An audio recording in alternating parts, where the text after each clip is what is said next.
If your life were a book and you were the author, how would you want your story to go?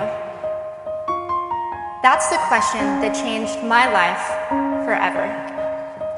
Growing up in the hot Las Vegas desert, all I wanted was to be free. I would daydream about traveling the world, living in a place where it snowed, and I would picture all of the stories that I would go on to tell. At the age of 19, the day after I graduated high school, I moved to a place where it snowed, and I became a massage therapist. With this job, all I needed were my hands and my massage table by my side, and I could go anywhere. For the first time in my life, I felt free, independent, and completely in control of my life. That is, until my life took a detour. I went home from work early one day with what I thought was the flu, and less than 24 hours later, I was in the hospital on life support with less than a 2% chance of living. It wasn't until days later, as I lay in a coma, that the doctors diagnosed me with bacterial meningitis, a vaccine-preventable blood infection. Over the course of 2.5 months, I lost my spleen, my kidneys, the hearing in my left ear, and both of my legs below the knee.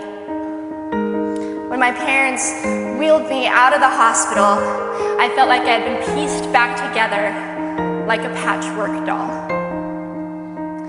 I thought the worst was over until weeks later when I saw my new legs for the first time. The calves were bulky blocks of metal with pipes bolted together for the ankles, and a yellow rubber foot with the raised rubber line from the toe to the ankle to look like a vein. I didn't know what to expect, but I wasn't expecting that. With my mom by my side and tears streaming down our faces, I strapped on these chunky legs and I stood up.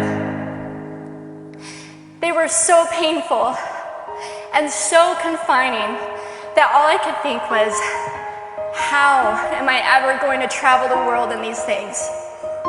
How was I ever going to live the life full of adventure and stories as I always wanted?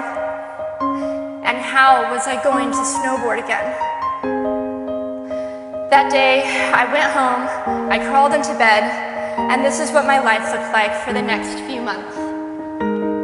Me passed out, escaping from reality, with my legs resting by my side.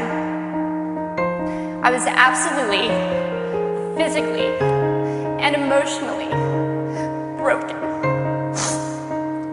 But I knew that in order to move forward, I had to let go of the old Amy and learn to embrace the new Amy. It was this moment that I asked myself that life-defining question. If my life were a book and I were the author, how would I want this story to go? And I began to daydream. I daydreamed like I did as a little girl. And I imagined myself walking gracefully, helping other people through my journey, and snowboarding again. And I didn't just see myself carving down a mountain of powder. I could actually feel it.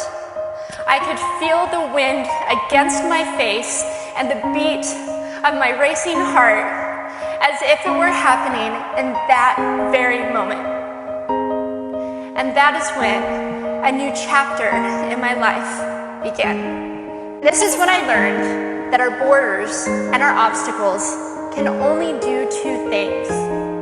One, stop us in our tracks, or two, force us to get creative.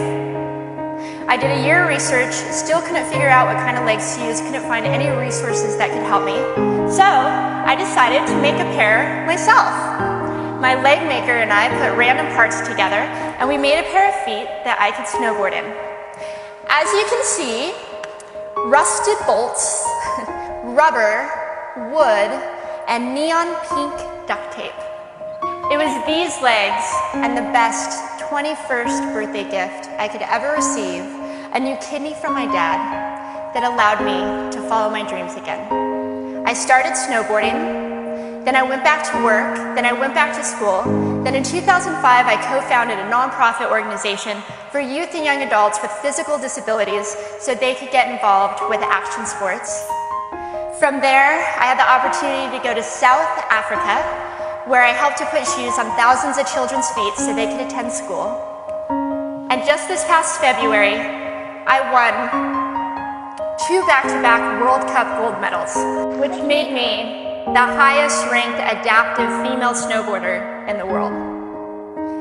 11 years ago, when I lost my legs, I had no idea what to expect.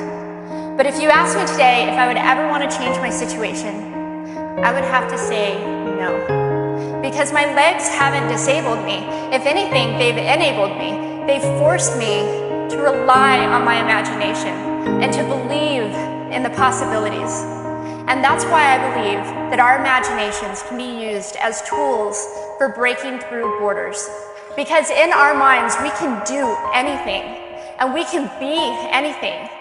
It's believing in those dreams and facing our fears head on that allows us to live our lives beyond our limits. And although today is about innovation without borders, I have to say that in my life, innovation has only been possible because of my borders. I've learned that borders are where the actual ends, but also where the imagination and the story begins. So the thought that I would like to challenge you with today is that maybe instead of looking at our challenges and our limitations as something negative or bad, we can begin to look at them as blessings. Magnificent gifts that can be used to ignite our imaginations and help us go further than we ever knew we could go.